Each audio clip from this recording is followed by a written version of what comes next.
chat. Sorry I'm a bit delayed today. I meant to be live at like, oh, I mean, tale as old as time. I meant to be live a little while ago and, you know, yeah.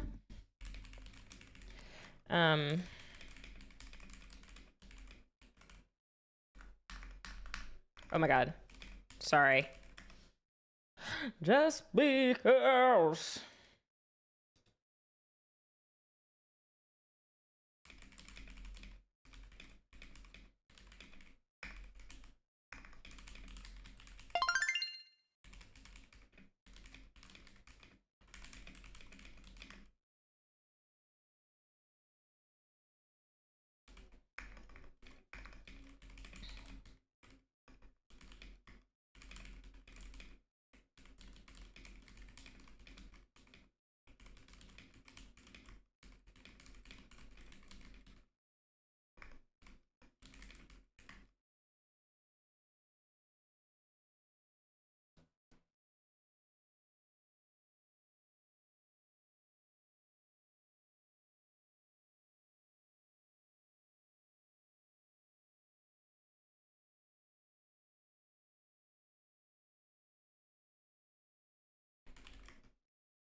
Sorry, I'm typing up a storm right now, if you can't tell. I'm talking about a book. I'm talking about a book. Well, you know what? I'll just talk to you guys at the same time as I'm talking about this book. Hi, chat. Welcome to the stream. Good to see you. Mistborn. Yes, I'm talking. Wait, how'd you know I was talking about Mistborn? Have I told you guys that I'm reading this? Did I tell you guys I was reading Mistborn? How'd you know? Because it's getting a movie. Yes. Okay. But the reason, okay, I started Mistborn, like, basically what I did was for my flight to Australia, I was like, oh, I'm going to buy a couple of books and I'm going to figure out which one I want to read on the plane. So I bought Mistborn, Circe, Song of Achilles, and Child of Blood and Bone, because I was interested in reading all of those. So I'm like, okay, eventually I'm gonna read each one of these, just like which one do I want to read now. So I started the first chapter of each one and I chose Mistborn. I was like, okay, I'll read Mistborn. So I brought Mistborn with me and I'm reading this book. Okay, hold on, we're gonna back way the fuck up. Hi chat, it's good to see you. Hello. Some history that I think you need, unless, I mean, if you're a regular viewer of mine, you know, but some history that I think that you need is that I used to love reading. When I was younger, I read all the time. I loved reading. I got older, I went through college, it sucked the life out of me. It made me like not like reading. And I hadn't read in a really long time. But then Jody was like, okay, if there's one book. You know when your friend gives you a recommendation? Your friend gives you a recommendation and they say it over and over and over and over again. You're like, yeah, bro, I'm going to read it. Yeah, bro, I'm going to watch it. Yeah, I'm going to listen to it. But for whatever reason, it takes you so long to get there. Like I saw this TikTok the other day that was basically like, listen, you're going to recommend this to me and it's going to take me 7 years, but I promise you eventually I'll get there. And it really is like that. Like it was like that for Severance for me. I kept getting recommended Severance by literally everyone, and I put it off for so long. I finally watched it and binged it all in like 2 days. So I'm gonna get there. It's just gonna take me a little bit. Anyways, all of this to say, I ended up reading Red Rising, which was recommended by Jody, and I know Peter ended up reading it as well. And just like, it's like a top, like, oh, a lot of people love this book. I read this book and was obsessed, like could not put it down, was so into it. So that one ended up being like one of my favorite books I think I've ever read. Loved it. And then I was like, okay, I'm going to start reading other stuff. So I started reading some other books as well. But I recently picked up Mistborn. Anywho, I pick up Mistborn because it's another one that's really highly recommended. And Jody was like, you know, you might like his writing. For me, it's like not for me. And then I'm reading this book and it's like another 5-star book. Like Red Rising is 5 out of 5 stars for me. And I think for Jody too. And I pick up Mistborn and I just think it's like super mid. But anyways, it got announced that it's going to be a movie here soon. And so that's why I started talking about it. But I'm like telling Jody, I'm like, dude, I'm halfway through this book and like because I'm halfway through this book, I'm going to keep reading because at this point, like, I just might as well, but I'm so bored. I don't like the characters. It feels like a worse Red Rising.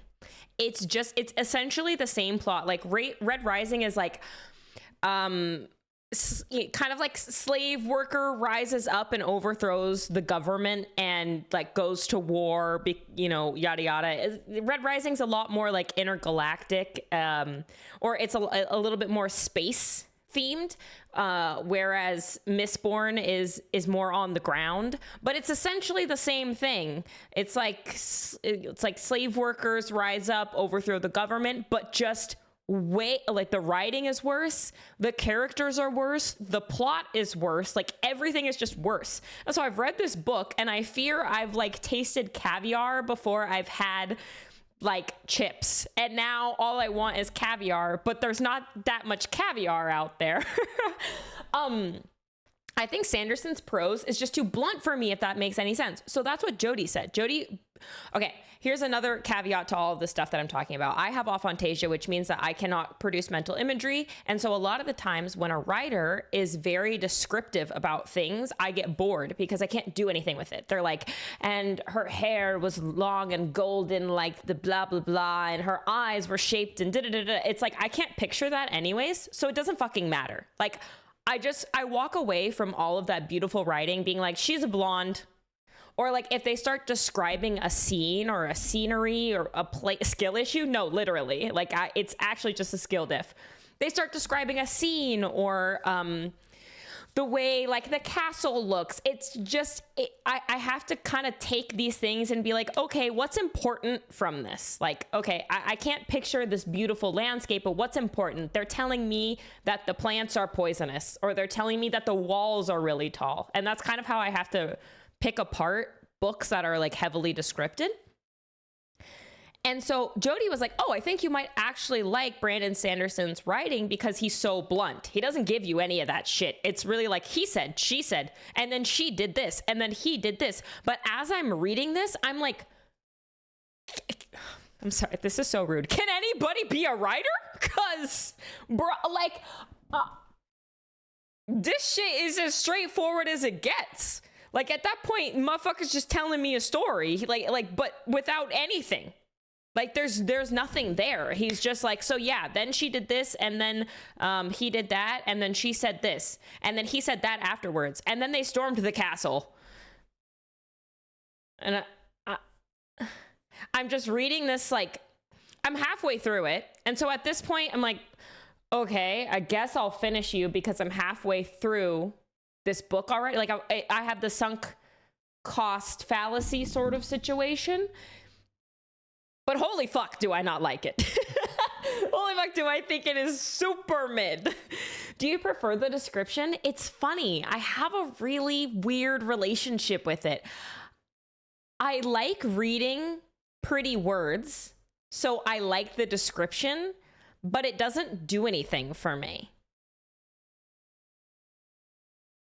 I still have to do the pick it apart for what matters, but I just like reading fluffy, poetic writing, even if I can't picture it, I guess. I also really realize that I prefer first-person writing. I hate third person. I hate being in what is it called? Omniscient reader. Like, I hate that.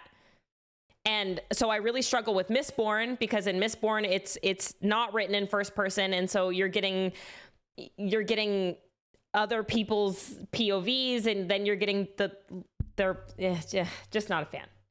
I'm not a fan at all. And what? Oh, sorry, I got distracted. Anyways, I don't really like it, but it's getting a TV show. You know what else is getting a TV show? Guys.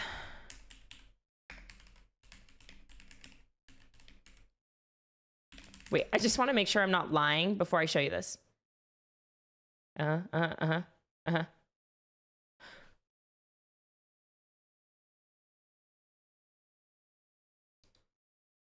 Yes, okay, I'm not a liar. I was gonna say, am I a liar?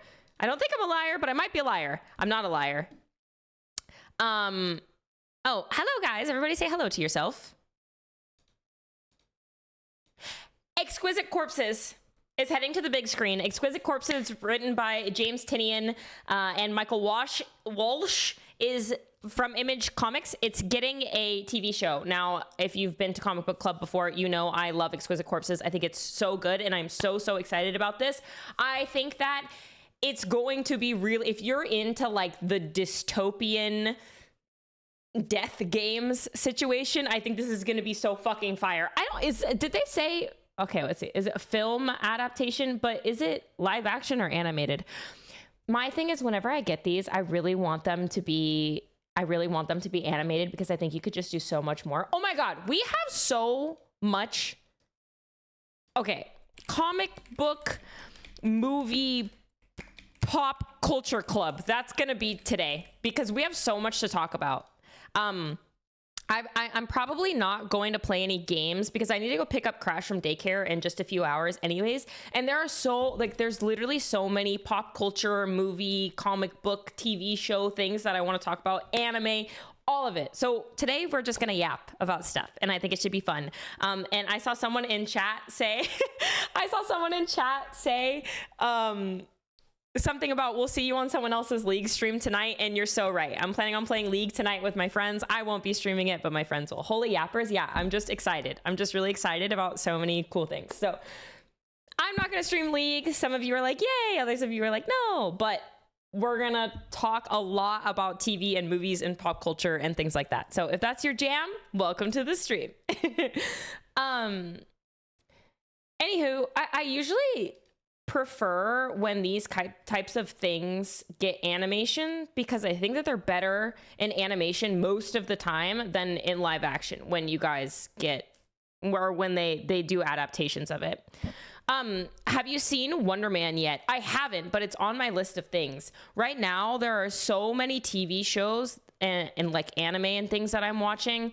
I'm watching Frieren, Fate Strange Fake, JJK,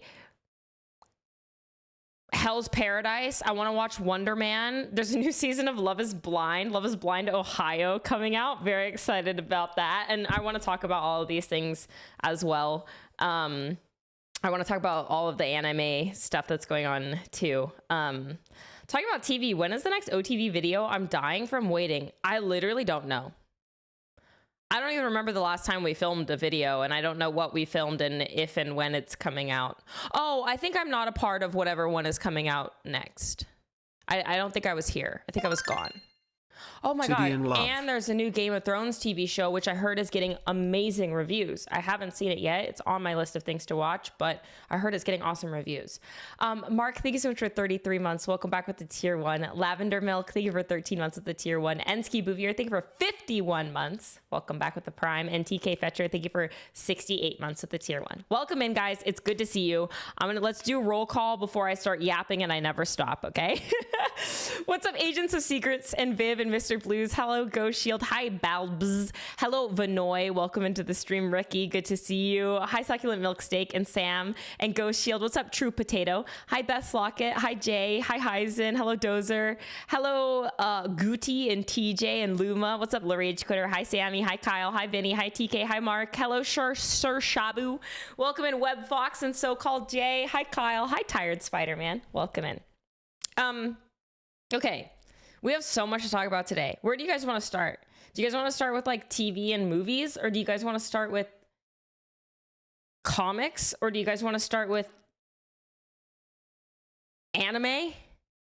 Have you seen the My Hero Academia finale? Do you watch? I watched the first season of My Hero and then started to hate it, unfortunately. So no, I'm not at all even close to caught up. I heard My Hero was like really good. I liked it in the beginning, and then I hated it, and I heard it got really good again in the last season, but not enough for me to get there.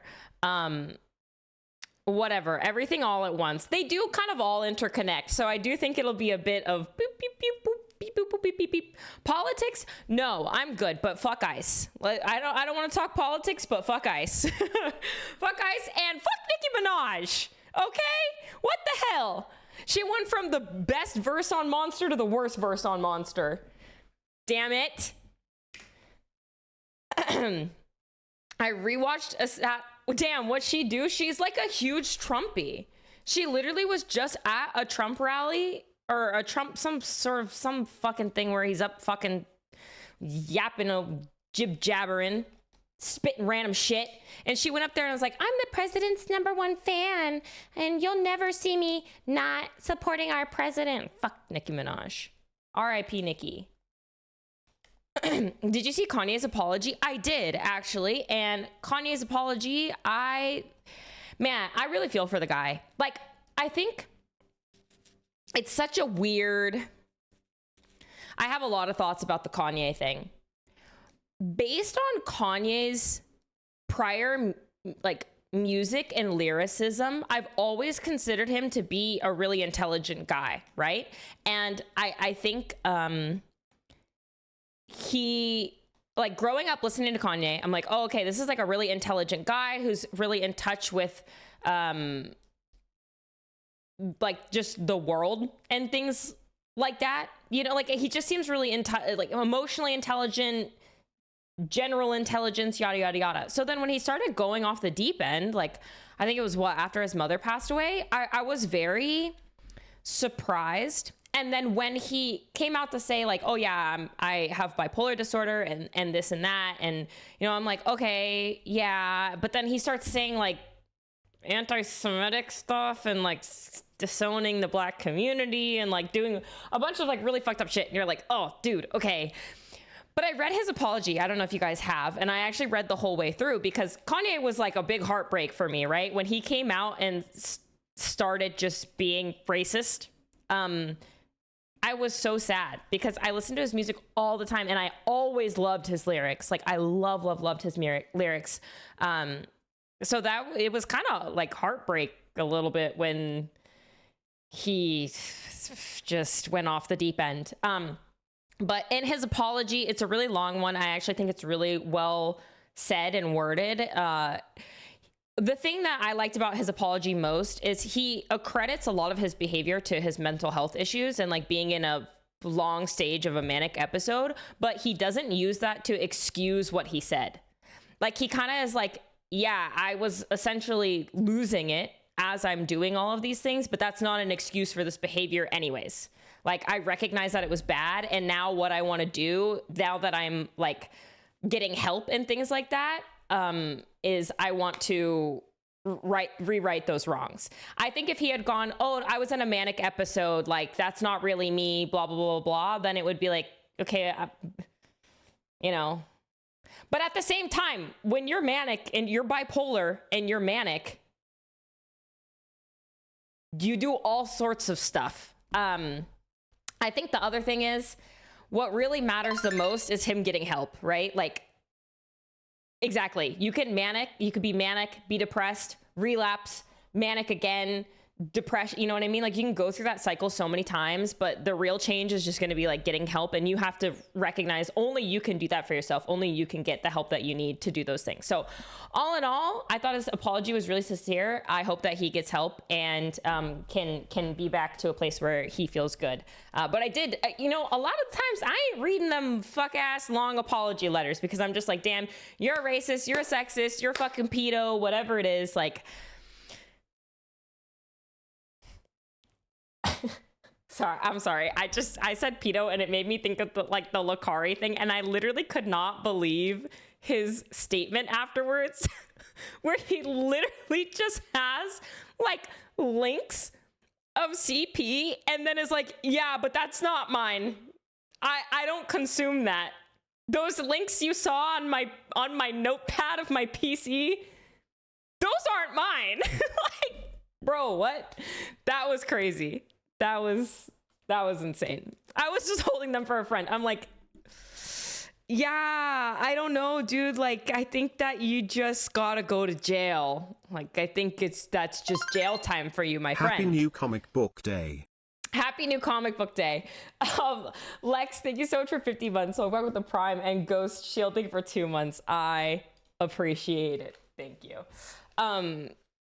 I thought she was saying the Lakari. No. I'm not saying that the Lakari apology was sincere. I was saying that the Kanye apology seems sincere, and I would like for him to get help and hopefully be better in the future. Obviously, I am not Jewish. I can't forgive him for the things that he's said and done to that community. I am, however, Black, and I do feel like he really turned his back on the Black community, and I'm not necessarily like I accept your apology type of thing, but Kanye has always had, or was someone that I really loved a lot until he started being motherfucking crazy. So I'm just hoping that he gets help. I liked his music. Sid, are you into K-pop? Sorry for the subject change. Not really.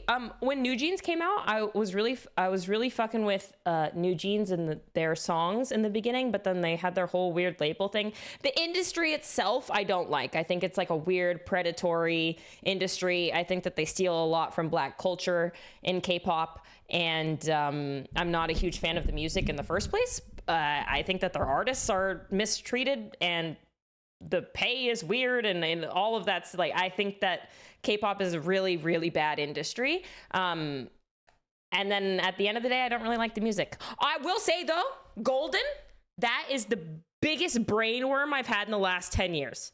Gonna be golden.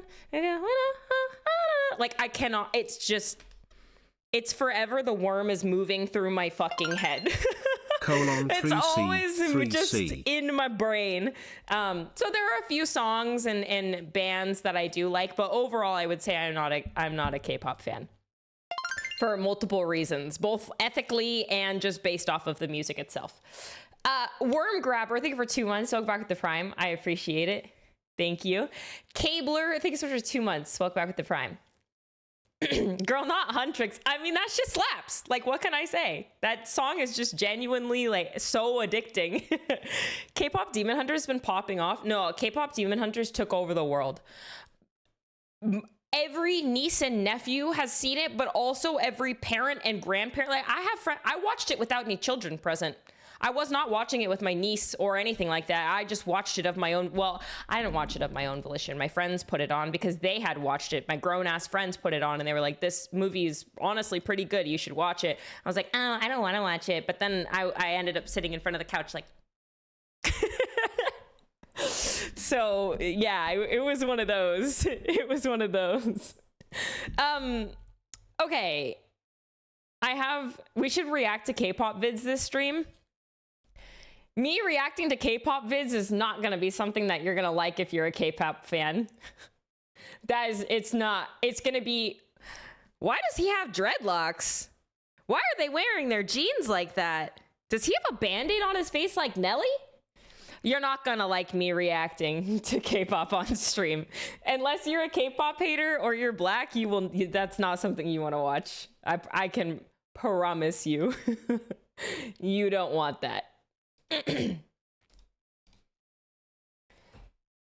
unproblematic side, like Itzy. Who's Itzy?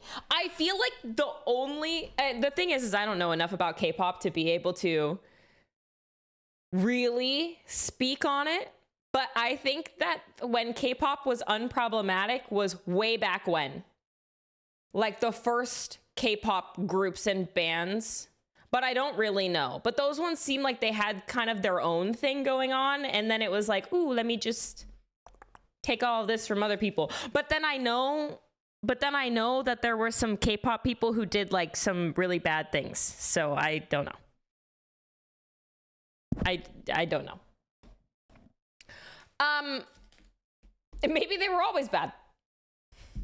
I don't know. K-pop wasn't on my radar until pretty recently. I didn't grow up consuming it or seeing it anywhere. I think I really only know about K-pop because of my friends. Yeah, only because a lot of my friends are into it and listen to it. And it also just got, in general, more mainstream. K-pop did. So, yeah.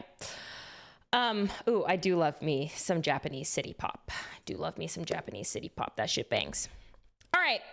Let's start with comics, I guess, since I have them in front of me. Did you hear Bruno Mars's new song? No, but I saw someone say something about how it sounds like every other Bruno Mars song, and then he clapped back on Twitter. I thought that was kind of funny. Let's see. What's his new song?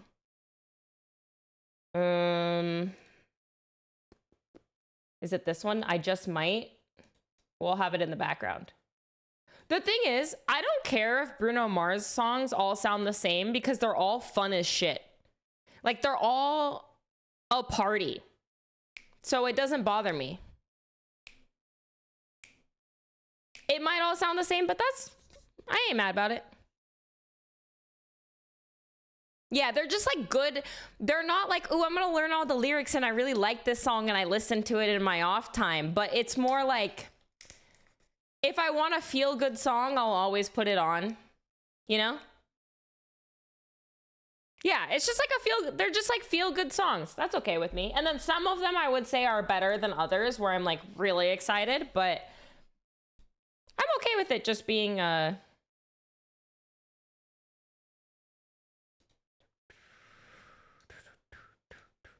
yeah. I mean, this is fun. It does sound like Bruno Mars music, yeah. But I'm not mad.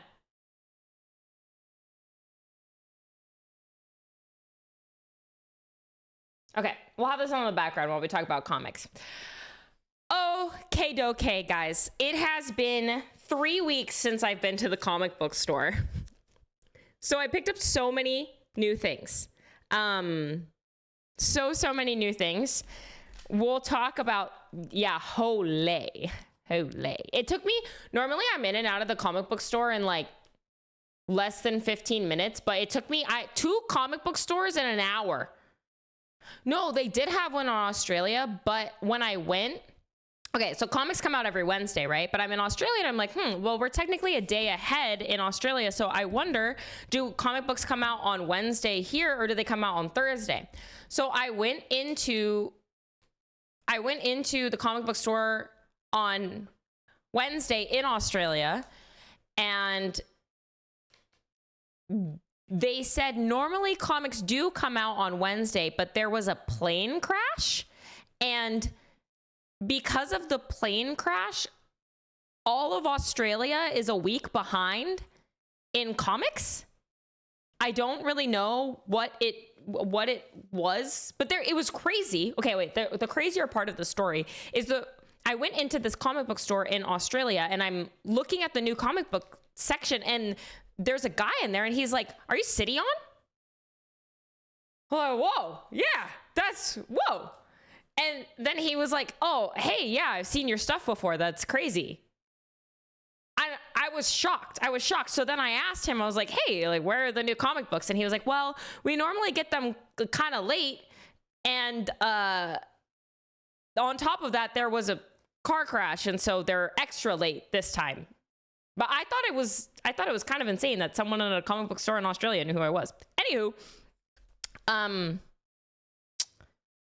so no, I did not pick up any comic books. No, I picked up one comic book.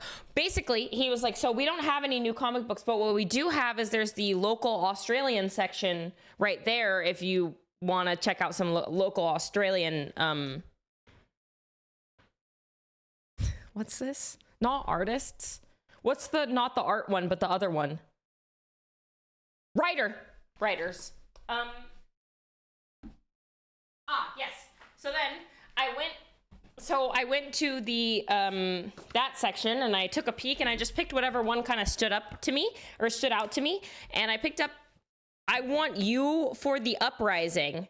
This one just like looked cool, so I don't know. I think it might be sort of like assorted crisis events where it's multiple stories in one book because there's multiple authors. Wow, my streamer is so smart.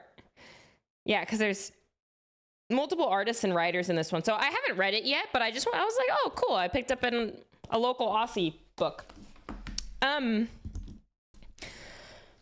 Yeah, sort of like an anthology series. So I thought that was pretty interesting, and I will probably check it out at some point in time. But I first have to get through all of this. I got a lot. I already read 2 right before I started the stream, so we can talk about them a little bit. But let's see. I'm now officially on volume 7 of Something is Killing the Children. I feel like it's been so long since we've done a comic book club. I don't really know how to structure this other than tell you maybe a little bit about each story to see, like, how do you guys want to do this? How do you guys want to do this? I can tell you a little bit about each story, or because the idea of like a book club is to talk about what you read the week before, but it's been 4 weeks. But might have even been 5 weeks since we've done this. So I don't really know how to. You talk, we listen. All right, I'll just talk about whatever then. I'm just gonna fucking talk. Oh. So far, yes. Sean, John, Masayoshi wanna play 6:30.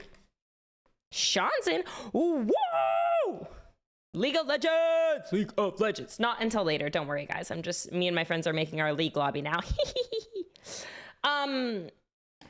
Okay, so this is something that's killing the children. I guess I'll just tell you about it. Maybe if you're looking for something to read, I'll be able to give you things to read.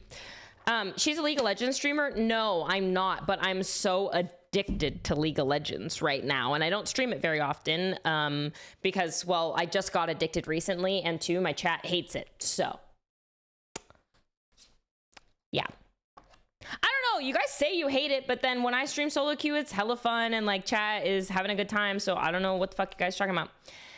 Anywho, Something is Killing the Children. This is an indie comic produced by Boom Studios, written by one of my favorite comic book writers of all times, James Tynion IV. Love this guy. Love his writing. Really awesome.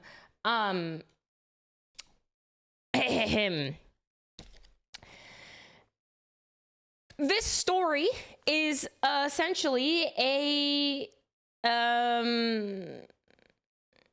this story is essentially about a monster hunter. There's monsters. Monsters are real. Monsters kill children most of the time because they're the ones that can see them. They feed off of their fear and other emotions and things like that. There's a special order of monster hunters called the House of Slaughter. Well, there's a couple of different houses. It's the Order of St. James, I think. And there's a bunch of different houses, and then there's people within the houses that allow you to, or you become a monster hunter. And our main character, Erica Slaughter, she's from the House of Slaughter. She is what is called a black mask. So they each have different masks, and the masks correspond with like what type of hunter they are. It'll be hunters that work in packs are maybe like the white masks. And this might be wrong because I don't remember what color corresponds with what. Masks that hunt alone are the black masks. Masks that hunt other humans are blue masks, like that sort of thing. So the goal of this organization is to get rid of monsters, but also to keep the existence of monsters a secret.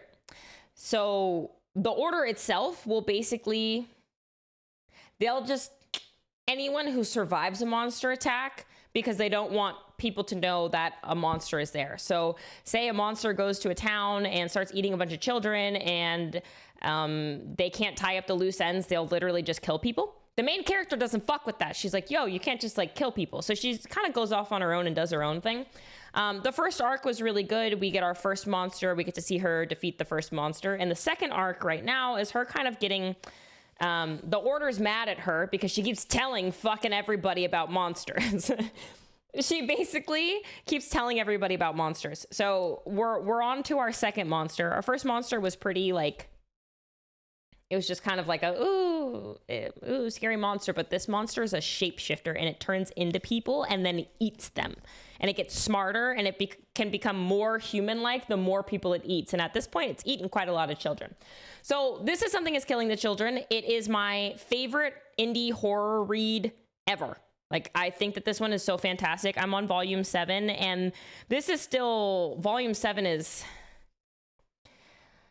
from 2024. So there are a lot of volumes. I'm pretty sure we're on issue like almost 50 at this point, and this is all the way up to issue 35. So I read one of these a week because I just pick up a new trade paperback every week. And then if you're like super new to comics and don't know what I'm talking about, some terms that I will use a lot, these are single issues, or like some people call them floppies, and it just has one chapter essentially.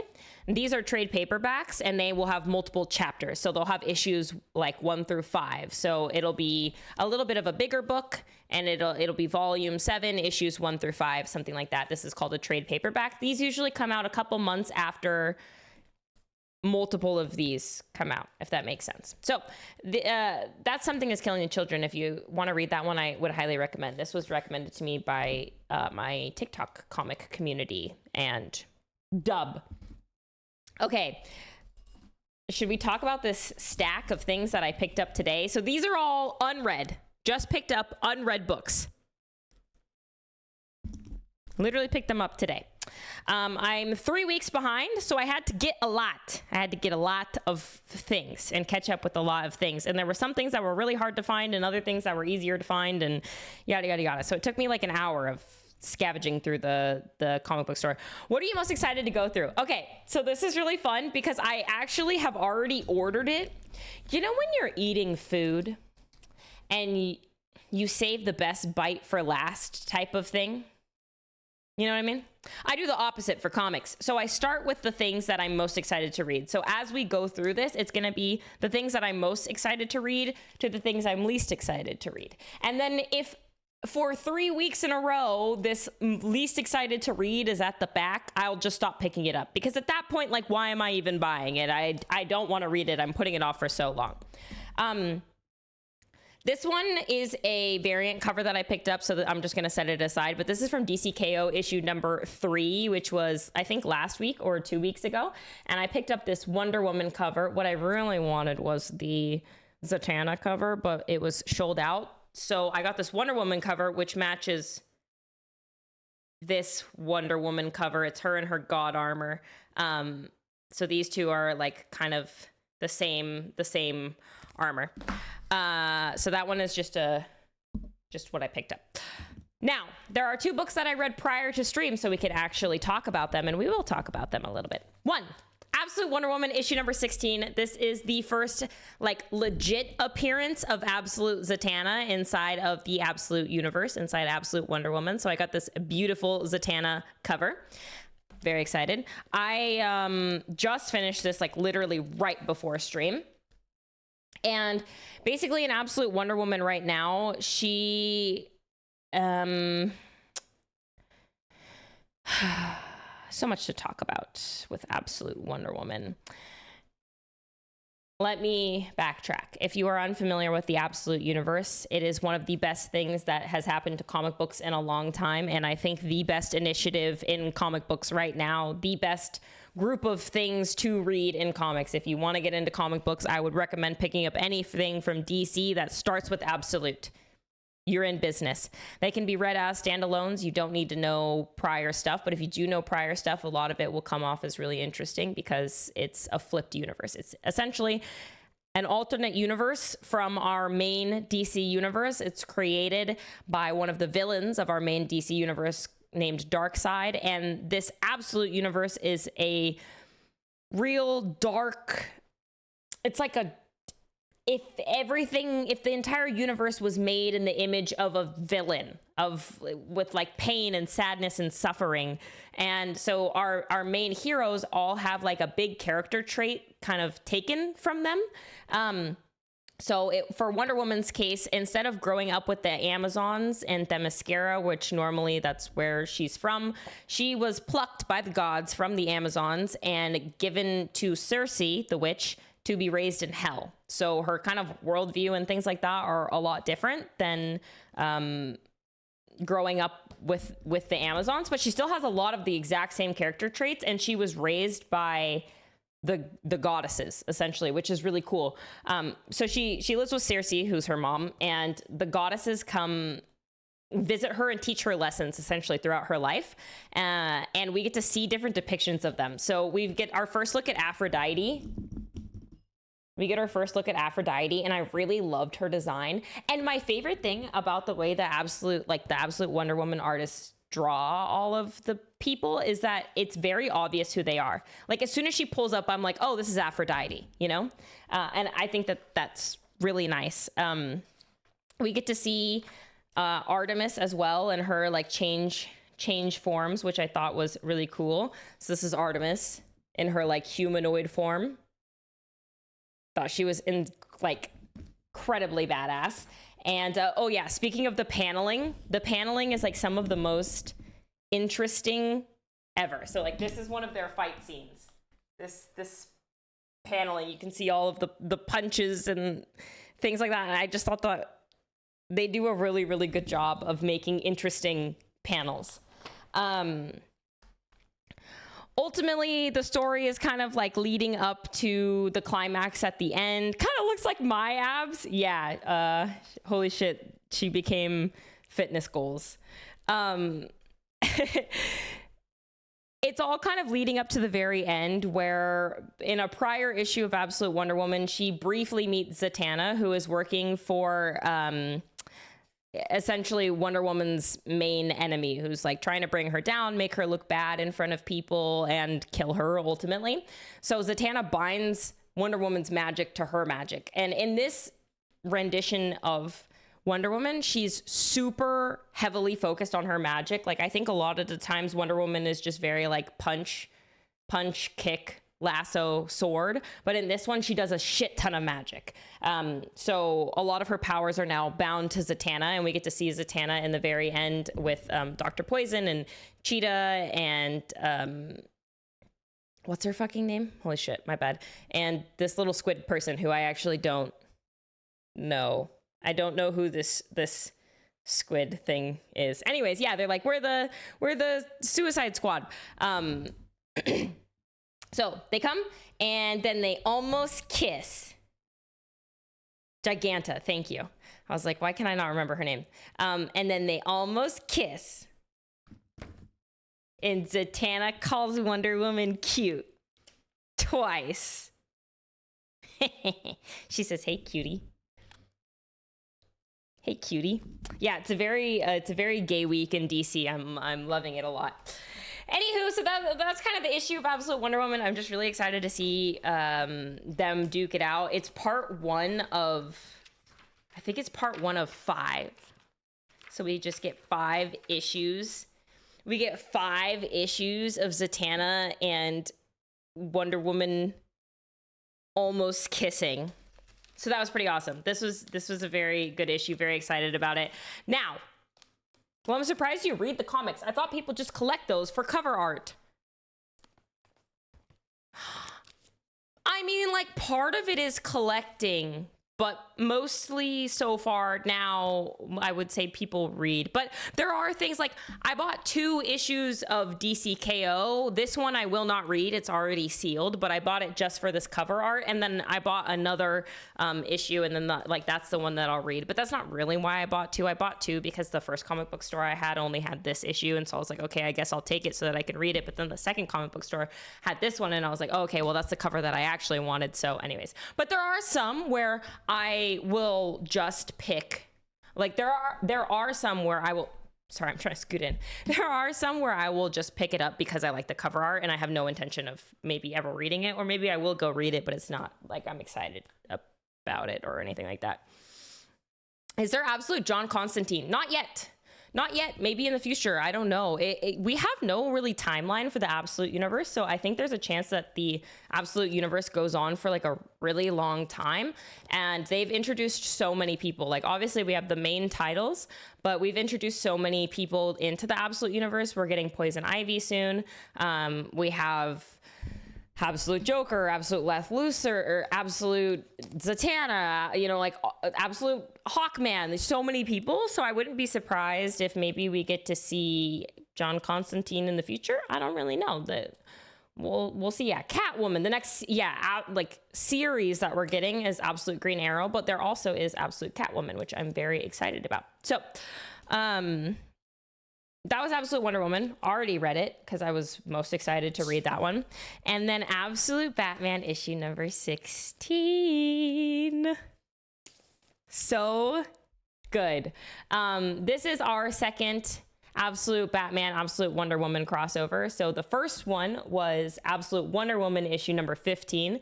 We get to see them meet for the first time, and now we get it from the Batman perspective. And like, one of my favorite things about these crossovers is you get to see the art of both. So, wrong box. Grab Absolute Wonder. Wait, no, Absolute Wonder Woman. Yeah, okay. So you get Absolute Wonder Woman issue 15, and we get the first meeting of these two. And so then this is written, and the art is done by the artists from Wonder Woman. So you get to see them in this style. And it, you know, Batman's still drawn like Batman, but it's this person's art. Then you come over to this one, which is by the Batman writers, and you get to see the characters in this artist's art, which I think is so cool. So now we get to see Absolute Wonder Woman drawn by this artist in this universe. And that's my favorite thing about these crossovers is you get the same character, but like drawn so differently. Like we get her there. Yeah, we like get the artist's takes on each. So I think it's a lot of fun to have these crossovers and do it that way. So let's see. Issue number 16 is also one that I read today because I was so excited about it. The first time we meet in issue number 15, they just like end up being buds, and they, you know, like do some fighting together, and he's like, whoa, you're like a goddess, and then she's like, oh, you're funny Batman. She gives him this little trinket and is like, whenever you need to call on me, you can just use it. Like you can summon me with this trinket. You use it wisely, you get three chances. He ends up using it in this issue because he dragged all of his friends, essentially. So, well, let me back up. Batman in the Absolute Universe, the thing that's taken from him is his fortune. So there's no like huge Wayne Enterprises or anything like that. His parents were alive for a lot of his life. His dad died sacrificing himself during like a public, a mass shooting. His mom is still alive though, but he doesn't have Wayne Enterprises. He doesn't have all the money, all of that kind of thing. So what's Batman without all of his money? Can he still be Batman is sort of the Absolute Batman take. All of his friends, so Harvey Dent, what's his name, Wayland, they're all still there. They're still Two-Face, they're still Killer Croc, like that kind of thing, but the story is a little different. And it ends up being like his friends turn into these things because of him. So he has a lot of guilt. So he calls on Diana and is like, yo, can you help me turn my friends back? I have a friend who's a creature. Can I turn him into a man, creature, man situation? She's like, yeah, bet. Let me take you to hell. So they go to this, like, these two are my favorite pages because it's them traversing like the in-between, like limbo sort of situation. And they're kind of just walking for 2 weeks, and she's like, yeah, dude, everything's gonna kill you, essentially. And there's just some really funny, like cute little panels in this one. Anyway, we get there. We go fight the gatekeeper to get his talisman, essentially, that will change his friends back and forth. And yeah, I mean, there's some other funny, I really like this one. He stands behind the centaur. I just like the look on his face here. Like, I like when there's just cute, like he's so serious all the time. And I like just cute little moments in there. Anywho, he gets the talisman, and then hopefully we'll get to see him save his friends in the next one. But yeah, I thought this was a very phenomenal issue. Okay. Everyone gets ooh in front of Wonder Woman. Yeah, it's just like, it's just so cute. It's just really cute. Anyways, if you want to read comics, anything Absolute is 100% a place I would recommend you start it. Okay, this is just the rest of the stuff that I haven't read, but that I picked up for the last couple of weeks. I like that Wonder Woman is kind of in Clark's usual role. Everyone, uniting everyone heart of the group. Yeah, there's some things that are so much the same about all of their dynamics, but some things that are very different. I'm really excited to see how Superman will, like Absolute Superman will end up interacting with the other two of the Trinity. It should be, yeah, pretty interesting. Have you watched the Linda Carter series from the 80s? I have not, no. I don't think I've seen a lot of live action Wonder Woman stuff. Clark is starting to become Superman in the recent comic. When was the most recent Absolute Superman? That was like a couple weeks ago, right? I think I read that one, and yeah, he like starts to just help the general public. But yeah, mostly this version of Superman has been a super angsty, depressed teen. But man, his story is depressing. Of the three absolutes, of the Absolute Trinity at least, I think that Superman's story has been the most depressing and edgy, and they made him so edgy. And I'm like, why? I talk about this every time. I don't think Superman is hot. I have never thought Superman is hot. And I didn't think Henry Cavill's Superman was hot. I didn't think, what's the new guy's? I don't think his Superman is hot. Absolute Superman, though, he has so many problems, and like I can fix them all. I really can. It's the first time I thought Superman was hot, and they just made him like giga angsty, and I'm like, what's wrong with me? What's wrong with me? I don't know why.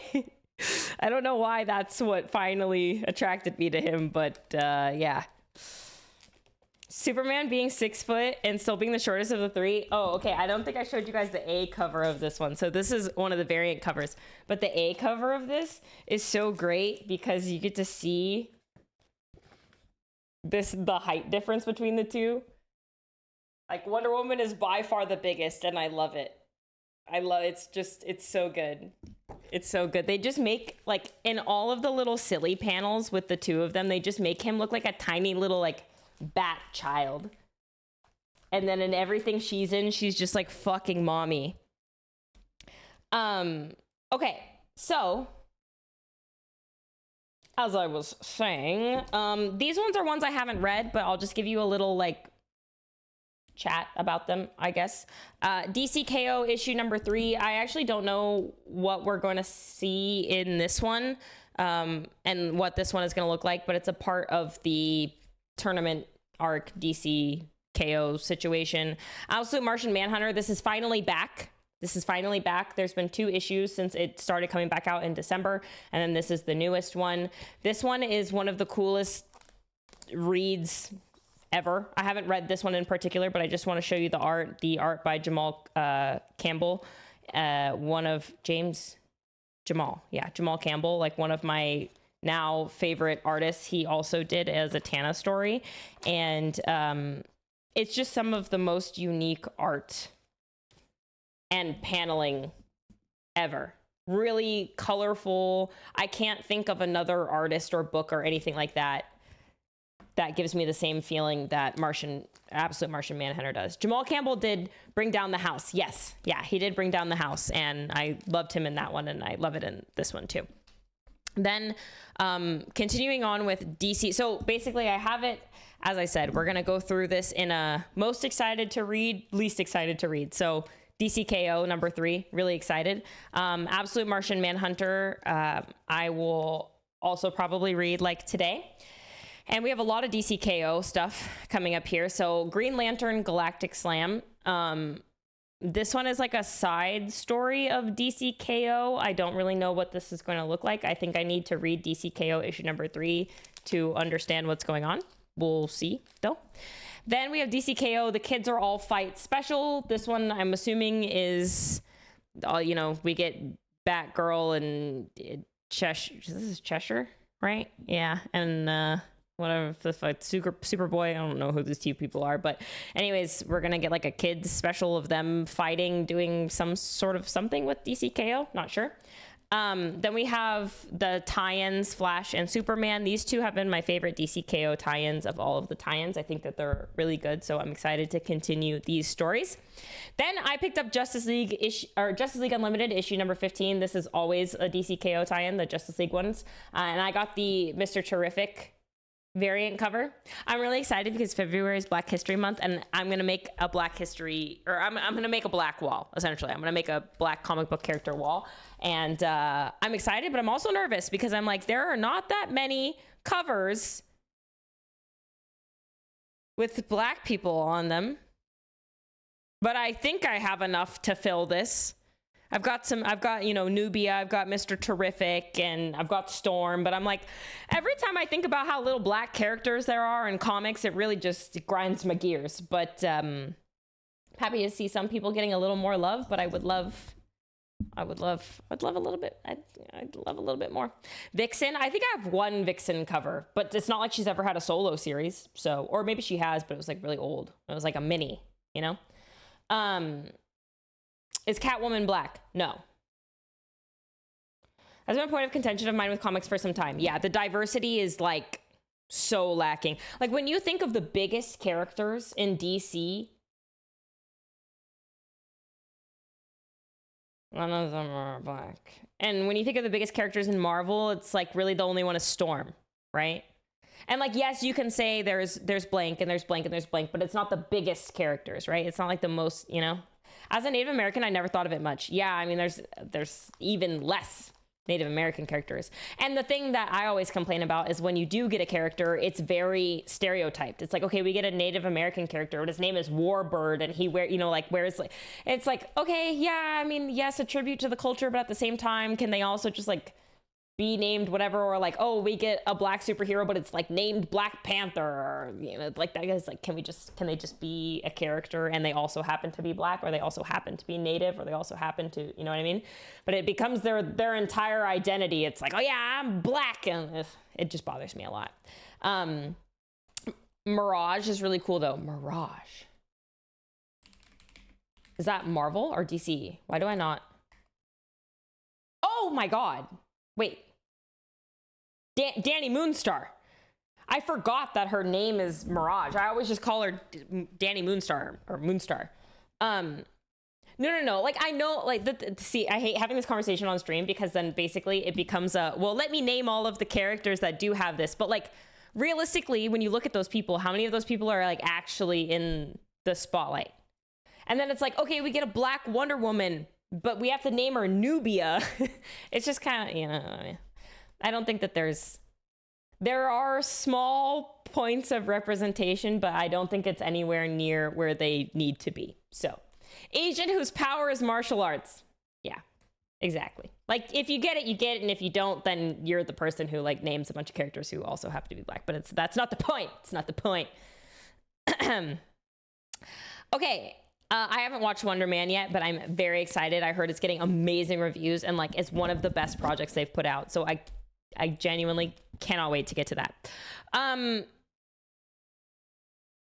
We're finally done with Age of Revelation. Thank fucking God, because that shit was so ass. That was so ass. Now we're into the Shadows of Tomorrow, where there is an entire like new initiative. So we're getting new ongoings of a lot of characters that I'm really excited about. One of which is going to be Rogue. I can't wait. We get Rogue, Shadows of Tomorrow, issue number 1.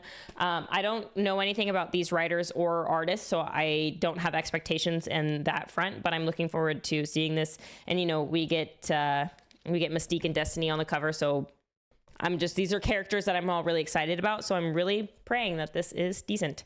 Then we get the Uncanny X-Men. We're finally back. Of the X-Men, the main X-Men runs, Exceptional, Uncanny, and X-Men. This one is my favorite. It's a team led by Rogue and Gambit, and they have, like, each team has kind of like these new recruits, essentially, New Age X-Men, and of all of the New Age X-Men, the Uncanny X-Men have my favorites. I love Death Dream. I love Jitter. I love Ransom. I love, who's the last person I'm thinking of? Horse Girl, whatever her name is. I forgot. Sid, how'd you feel about Krakoa? I've been so bitter that they ended it. I've been able to give the new era a shot. I know, I forgot her name. What's her fucking name? Not Horse Girl. But you know who I'm talking about.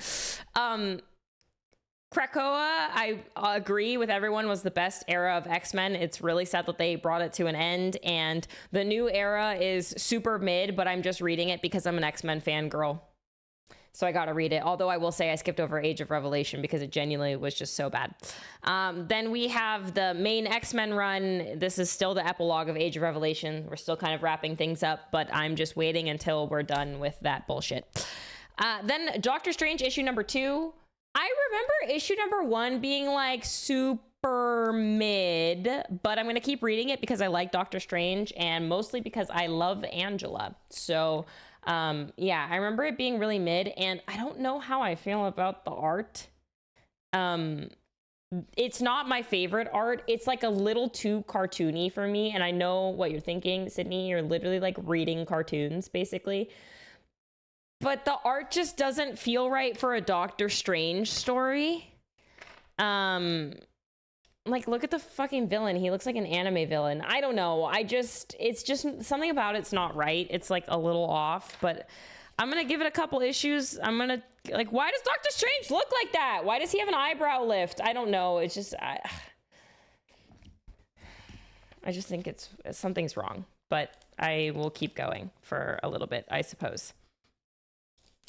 Then we have Justice League Red, which ended up getting really good for me. At first, I thought that it was kind of mid, but this has gotten really good for me.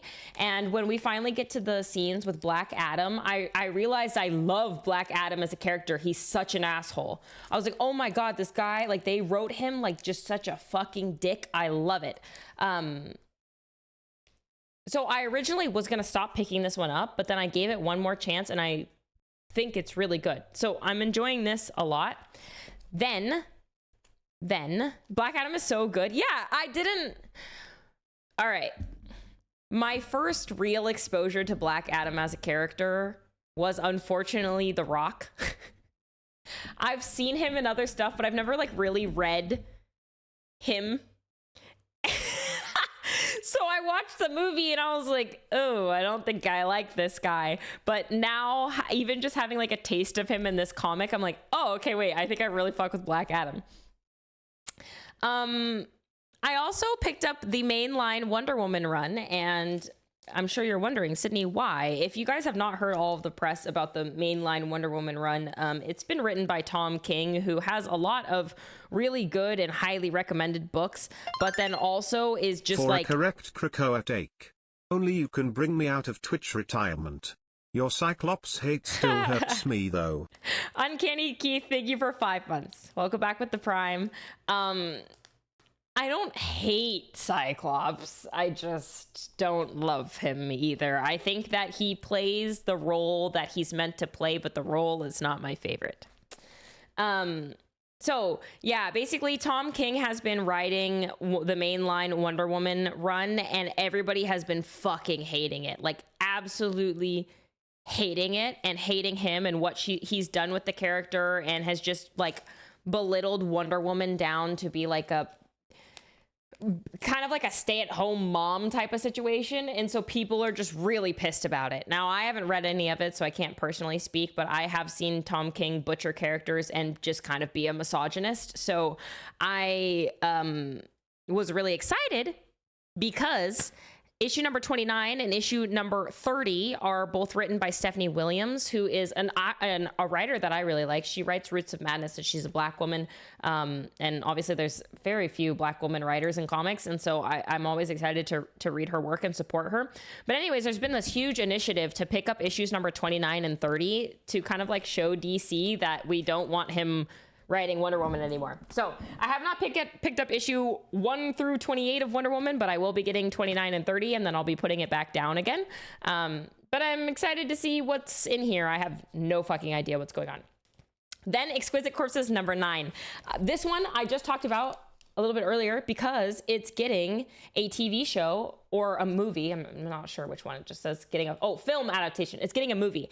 Now, Exquisite Corpses is so cool. It's a death game. It's basically like America is owned by is it 13? I think it's 13 or 9. There's like 13 colonies or 9 colonies or something like that. And it's owned by just the wealthiest people in the US. These people, in order to divide power, like presidency, essentially, what they do is every couple of years, every 4 years, I think, they host a death game in a like random small town. So they pick a town and everyone sends a representative, and each person represents a different thing. So like, he's like electricity, the kid's like electricity, and then someone is the sword, someone's the knife, someone's the gun, someone's fire. Like they each kind of have a different thing, and they go and they fight each other, and whichever candidate essentially comes out on top, that's who will rule America.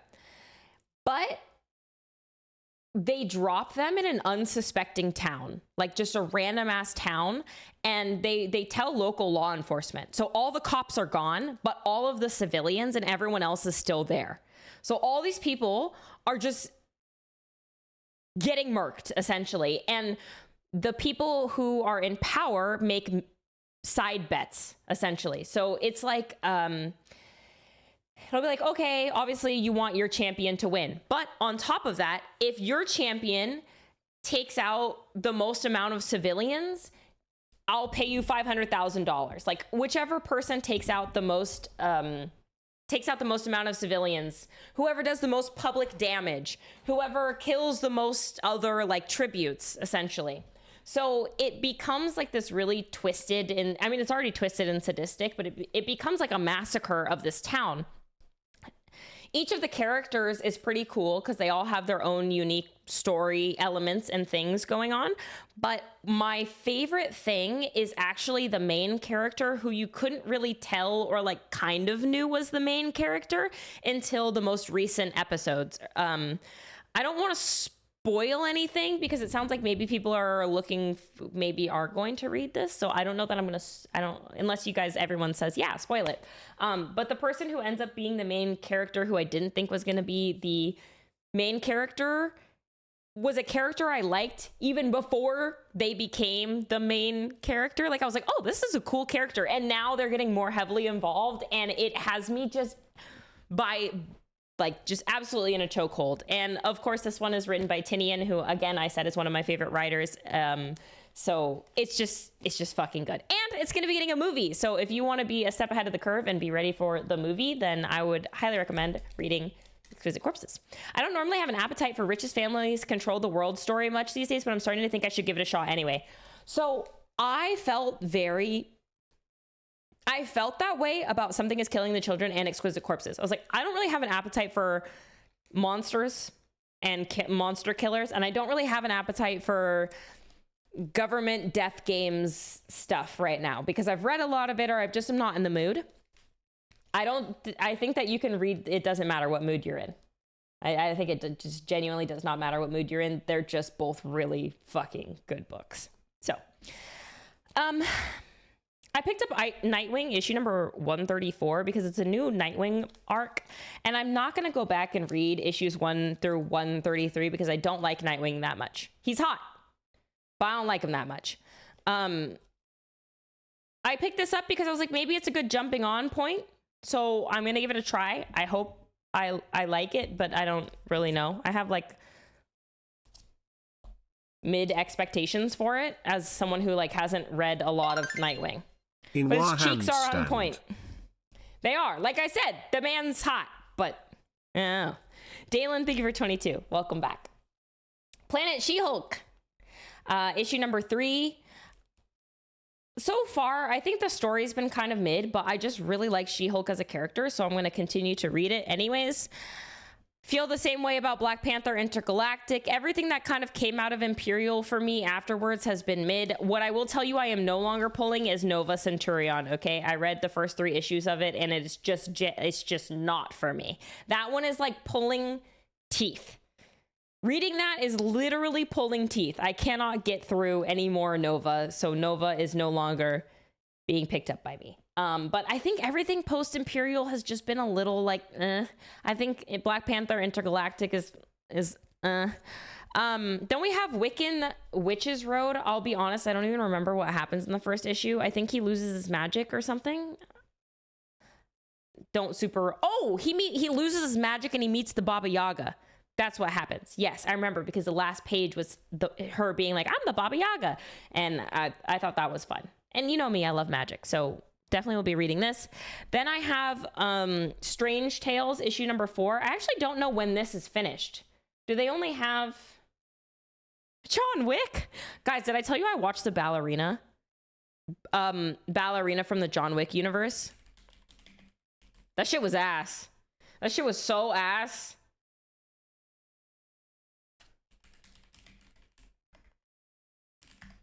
I thought like the writing of it was just fucking bad.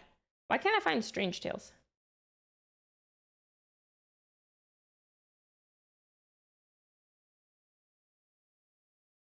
Is this not called Strange Tales? It is. Where is it?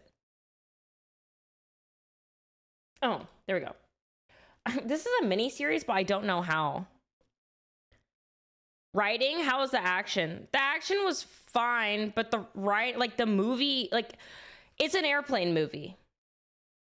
It's literally just an airplane movie. It's just very, like, what the fuck ever. I think this might be the last issue of this. Yeah, I think issue number 4 is the last issue of this one. This one is like a D&D game gone wrong, but then it turns into, like, they just introduce so many characters and so much happens in such a short amount of time. It fell off for me, but I'm going to finish it because, yeah, I think this is the last one. Where do you purchase these comics? I go to my local comic book store. I would highly recommend that as your first option. But if, you know, there's some towns and smaller places that don't have their own comic book shop, you can purchase them online, like via eBay. There are online comic book stores. You can order them from a local comic book store online as well. And then maybe just like any random bookstore might have some. They might be older, but you'll be able to pick up comic books. But yeah, I would obviously say always support your local comic book store first if you have access to one. What are your thoughts on Peach Momoko's art? I love Peach Momoko's art. I did not read Ultimate X-Men because unfortunately for me, I could not see the X-Men in that sort of art style or light. And it was, I mean, it's not the X-Men that I know and love, but I just couldn't do it for me. I was thinking of picking up Psy, but I just struggle a lot with her. I loved her art style in her own stories that weren't adapted from characters I already know and love. Like, if it's her original character and art, I can really get into it. But if it's like you're gonna draw Wolverine in Peach Momoko art style, I really struggle. And I know a lot of you guys are gonna then ask, well, what does this look like? I'll show you. She has some absolutely stunning, beautiful, insane, wonderful art. Like, yeah, here's Spawn, the Scarlet Witch. But like, if I had to read a book of Scarlet Witch and she looked like this the whole time, I would struggle a lot. I love her covers. I love collecting her covers because they're beautiful, but I don't want to read an actual comic with her art in it unless it's something where it's her own character and I don't already know what they look like in comic book form. But like, a lot of this is really, really beautiful and I love it a lot. And she is one of my favorite artists, but she's one of my favorite cover artists. I liked her Demon Days. What was that?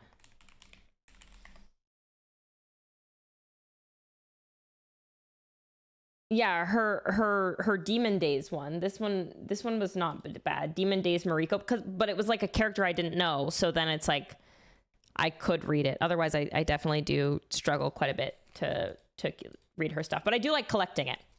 Hello, Dillium. I love her art, but sequentially in a comic, I struggle. Yeah, exactly. It's just like, it's hard. It's hard that way. Iron Man. I picked up Iron Man. Not because I like Iron Man. The only time I've ever liked Iron Man was Robert Downey Jr.'s Iron Man. But I picked it up because I'm so obsessed with this cover that I wanted it. It's the same cover that I have on my comic book box. And I was like, okay, that's kind of silly. So I'm going to give it a try.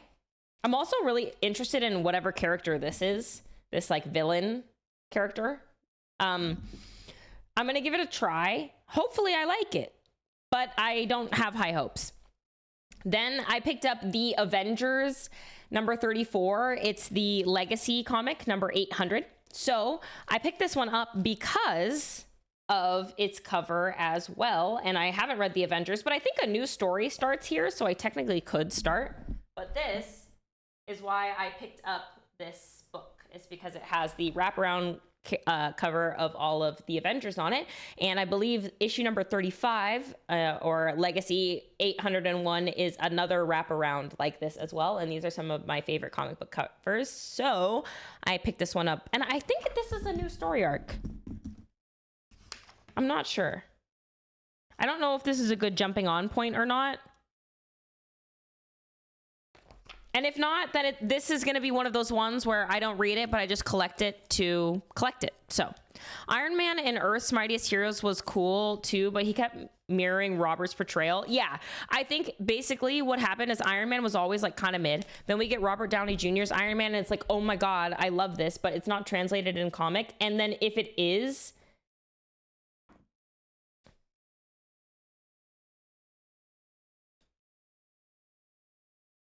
Jodie's playing Infinity Nikki, I'm literally gonna end my stream to watch her stream. I'm not even kidding.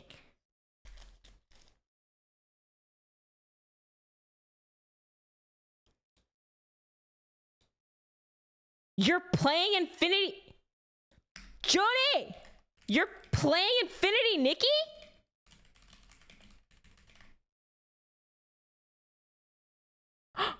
Guys. Honestly, it's perfect because I do have to go pick up Crash anyways. Well, I'm just kidding. I'm not going to end my stream right now to watch her stream, but I told you guys ahead of time that it was already going to be a short stream. So it's just bonus points that I get to watch Jodie play Infinity Nikki, but I have to go pick up Crash. So I picked up the Avengers for that, and I'll probably pick up the next issue because it has a cool cover again. And then I picked up Null. I picked up Null not because I'm interested in the character or who I know who they are or anything like that. But it's mostly just because he's been everywhere and people are like so pumped about it, and all of the covers have been like nullified covers.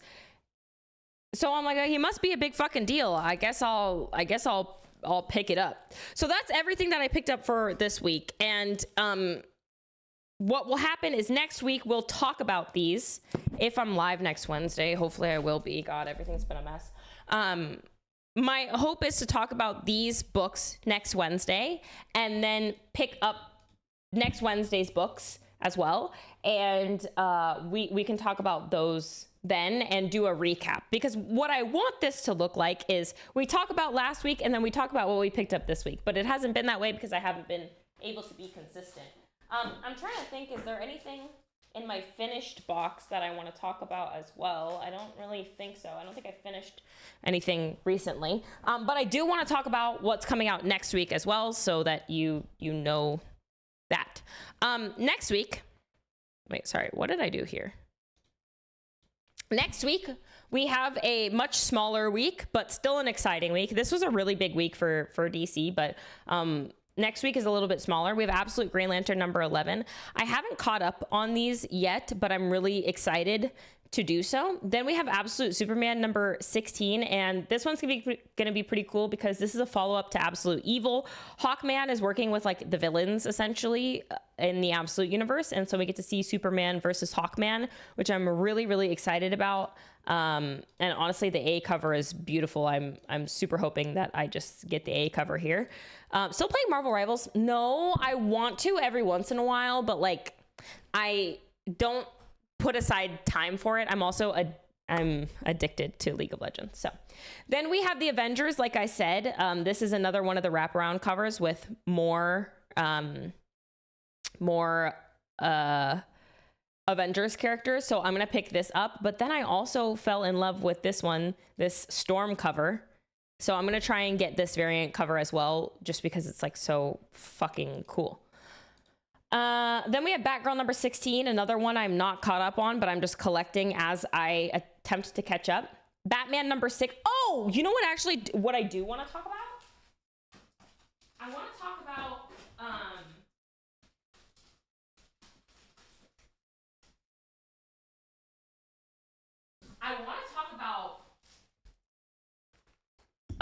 Batman Green Arrow, The Question Arcadia. I read the first one and I was like, oh my God, this is so much writing. It's so convoluted. There's too much going on. I'm stressed out, blah, blah, blah, blah. I read issue number 2. This is one of my favorite issues of comics I think I've read in a while. This is so good. There is a lot more text in these, and it's a detective book. It's Batman, The Question, and Green Arrow. So it's very like, we're trying to crack the case sort of thing. But if you like that to the ground superhero feeling, this is so insanely good right now. And then Batman number 6. Batman itself has been great. Issue number 5 was like, it honestly felt like for the girls. He was so fucking hot in that issue, and it was just like, he's just like wine and dining this scientist and then like saving her life and stuff. And I was like, wow, I wish I was her. Anyways, that was good. I have not read Dark Knights of Steel, but I really want to. I know that one's also written by Tom King, but that is my jam. Like retellings of old or like mythological stories and like King Arthur and that type of stuff in a like, oh, it's written by Tom Taylor, not Tom King. Oh, well, perfect. Anyways, I really want to read that. Then we have DCKO Boss Battle. This one is going to be super fun because essentially what's happening in the DC universe is this big tournament arc, yada yada. But we're bringing in a bunch of random side characters to help our main characters train. So Annabelle, like literally Annabelle, the scary doll, is there. I'm pretty sure we get, Homelander. I don't know who this bear is. Is this Ted? I don't know. Vampirella, Red Sonja, like all of these just like random ass characters. Sub-Zero. They're pulling from a bunch of different pop culture places to help our heroes and villains train. So it's like this really cool crossover. Sabrina Spellman, Scorpion, like there's gonna be a bunch of crazy stuff in this. So I'm very excited about that one. Then we have Night Fight, issue number 4. Night Fight has just been like a Bat family orgy, not orgy, but you know what I mean. It's been a Bat family, Bat fest, if you're into that sort of thing. If you like the Bat family, here you go. It's a bunch of testosterone and bats and whatnot. Then there's DC at AEW. So there's like all elite wrestling DC situation. I'm going to check this out just because I think it sounds fun and cool. And I really want this Zatanna cover. So cool. But yeah, like a wrestling training thing. The superstars of all elite wrestling explode out of the ring and into the DC universe. So I don't know. We'll see. Magic and Colossus is finally coming out. So this is a part of Shadows of Tomorrow where we're moving into our new X-Men era and we get Magic and Colossus number 1. Really wish it was just a Magic comic, but it's fine. I like them. So any Magic is good Magic. So looking forward to reading this. That will hopefully be good. Then we have Poison Ivy, another one of those ones I'm not caught up on, but I'm buying so that I eventually will. Roots of Madness. Really enjoying this. Written by Stephanie Williams, who I mentioned before is writing the Wonder Woman 38 and 39. This one is a Black Southern mysticism story. And so far, it's beautifully written, good mystery. Seems like it's going to be really good like magic situation. We haven't quite gotten there. We're still kind of like unearthing all of that stuff, but I think it's going to be pretty good. Then we have Storm. Storm's getting her ongoing as a part of Shadows of Tomorrow as well. We're going to get the Storm one. I want like any of the covers, but I think this one is so incredibly sick. I love her hair as lightning as white space here on this, and it has absolutely nothing to do with her fat ass. Then last but not least, we have Uncanny X-Men Shadows of Tomorrow. This one is, I think, finally breaking away. Like, okay, we're done with Age of Revelation. We are now into our X-Men stuff. So I'm really excited to read this as well. And if you are a Marvel Rivals player, they have the Marvel Rivals variant, which I think is pretty cute, and I might pick it up. Even though I haven't even played Marvel Rivals since Rogue has been in it, so I haven't even seen it yet. But that will be for next week when we chat about next week's pickups. I'm trying to think, is there anything else that I read that I wanted to talk about? I'm literally 3 weeks behind at this point, so I don't even know if I do have. I don't even know if I do have, but yeah, next week we'll talk about probably I'm probably not going to talk about all of these, but I'll talk about the most recent ones. So we'll talk about the absolutes and the DCKO stuff, and then also the Rogue and X-Men stuff. And yeah, like Wonder Woman, Exquisite Corpses, but like I think like Planet She-Hulk, like that kind of thing we won't talk about as much because that's a couple weeks old anywho, and we'll end up doing that. I'm really excited for Elsa Bloodstone. I also am excited for Elsa Bloodstone in Rivals, mostly just because I want these characters to be more mainstream because they're cool, and the more mainstream they are, the more stuff of them we'll get. Like Zatanna is becoming pretty mainstream, and I think a lot of people are like feel like, oh no, gatekeepy about it, but I'm like, everybody eats if Zatanna becomes mainstream because we just get more Zatanna stuff. Who doesn't want more Zatanna stuff? Hi, Isabel. Will you be picking up the new vertical titles from DC? Yes.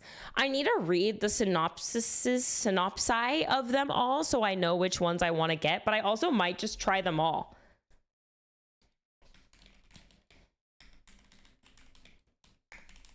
I might end up just trying them all, but I want to like read them. So I want them to add the wall so he becomes mainstream. I don't fucking even know who that is. Gatekeeping culture is a huge headache because why don't you want it to become popular? I've never understood. How are you going to catch up on 3 weeks of reading? Well, getting through these is honestly really quick. I read 2 of these before stream. I'll probably read more of these today. Like getting through the ones that I'm excited about, which is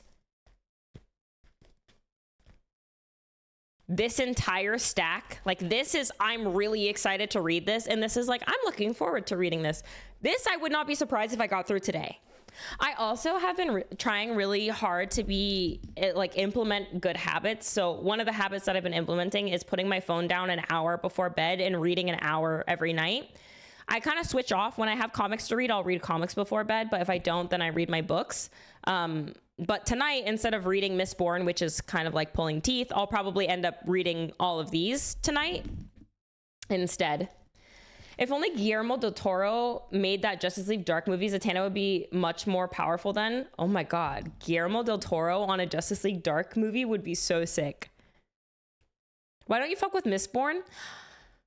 I read Red Rising first, and Mistborn just feels like a worse Red Rising. I like Mistborn's magic system. I don't really love Brandon Sanderson's writing, and I don't love the characters. Like I think Kelsier and Vin are like fine, but they don't. The way that I felt about Darrow and the Howlers, like it just like everybody, the way that I felt about all of those characters, I was just like so. I cried like 4 times in Red Rising. Well, in the trilogy, at least. I cried. Well, no, I probably cried more than 4 times in the entire trilogy, but I definitely, yeah, I cried a lot. I just really, really cared about those characters. And I don't care about Kelsey or Vin yet. Hopefully I will, but as of right now, I don't. And I'm like halfway through, so. I've never read comics before, and I only like reading about women. What comics would you recommend? We're very similar. I, too, love reading about women. My 2 biggest recommendations. One is going to be Absolute Wonder Woman. Not Wonder Woman. You can read older Wonder Woman stuff, but don't read the current Wonder Woman. Read Absolute Wonder Woman. Absolute Wonder Woman by Stephanie Williams, right? No. Wait, Kelly Thompson.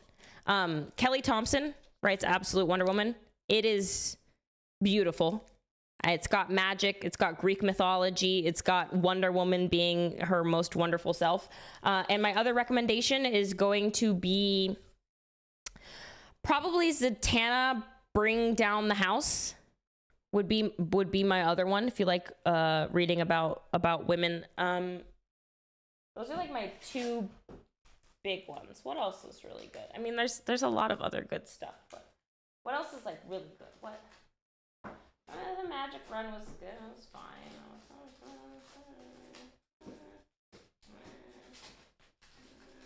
You could try Wonder Woman Historia. I haven't read that one yet, but I'm really excited to read that one.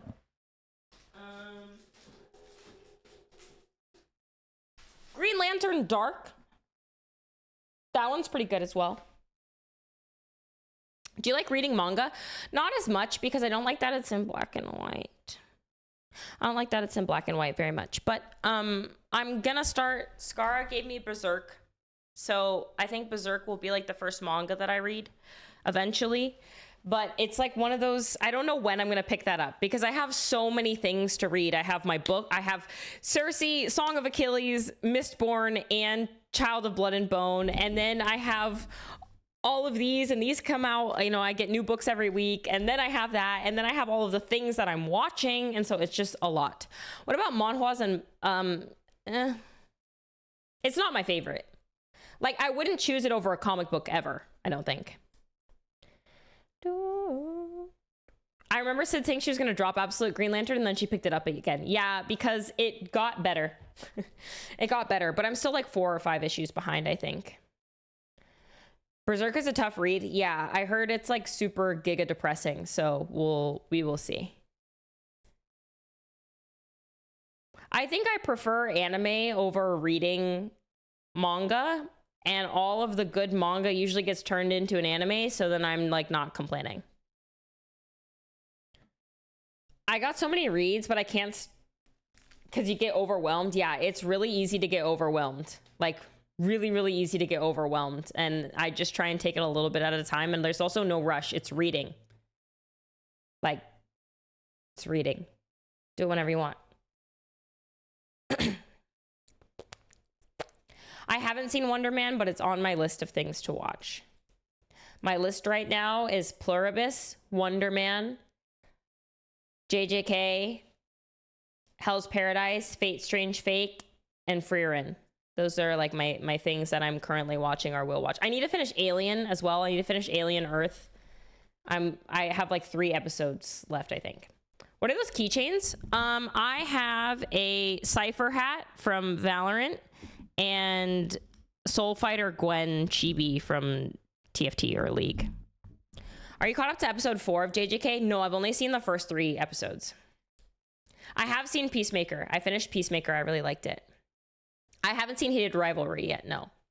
I tried Sentenced to be a Hero, but I didn't like it. Scar and I tried it because there was such good press around it. So we watched it together, and to me, I really struggled because it just felt like every other fighting a bunch of grunts, bug monster things. And I don't like when the villain is grunt bug monsters. I want an intelligent humanoid villain. I don't like when it's just like hack and slash sort of thing. Yeah, Skara keeps hyping up episode 4 of JJK so much. I'm really excited to watch it, but I've been too busy reading.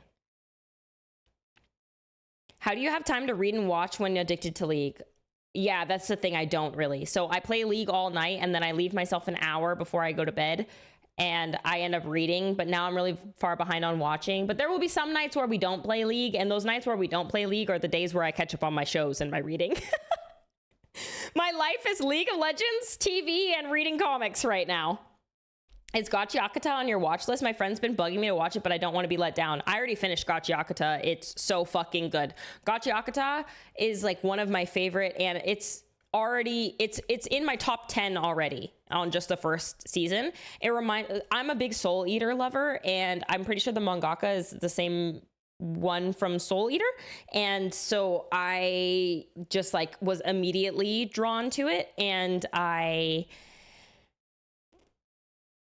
loved it. I literally loved it. I thought it was so good, and I loved Gachiakata so much that I considered picking up the manga to read it because I loved it that much. So I would highly recommend it. So excited for you to watch the 4th episode. Yes, after I watch the 4th episode, I will talk to you guys about it. I also got to talk to Skara about it because he's been bugging me to watch it for every day, every single time I see him. Are video games on your most consumed media, do you think? Yeah, I think it's video games when I'm addicted to them. When I'm not addicted to them, I will not play video games for an extended period of time. But every once in a while, like something comes along, League of Legends, Valorant, whatever it is, where I get really addicted, and then I do that a lot. And then next would probably be TV and movies, and then reading. But I would say now it's video games, reading, TV, and movies. It used to be flip-flopped, but I would say I read more than I watch now. It was actually the Soul Eater author that pushed her to make the Gachiakata manga. Yeah, I mean, that's just like so fucking good. Nothing like League in 2026? Well, it's funny because I actually think League is better now. Like, there have been so many times where my friends are like, oh, League's changed so much. Like, it's so much better.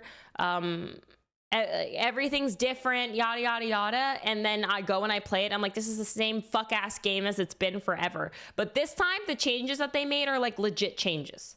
Like, we're actually back. I want to play it now after years of avoiding it. Yeah, this is the first time where I think if someone was like, should I get into League of Legends? I would say yes. Okay. I know this is like fucking stupid, guys, but I am so excited to watch. Basically, my best friend is about to play the game that I have been begging her to play for forever. And I really want to watch her play this game. I also have to pick up Crash, okay? I have to pick up Crash pre our League lobby, okay? So I'm gonna go. I did tell you guys ahead of time that this was gonna be a short stream, okay? So it's like, I was only planning on being here this long, anywho. I might, there is a 30% chance I'm back tomorrow.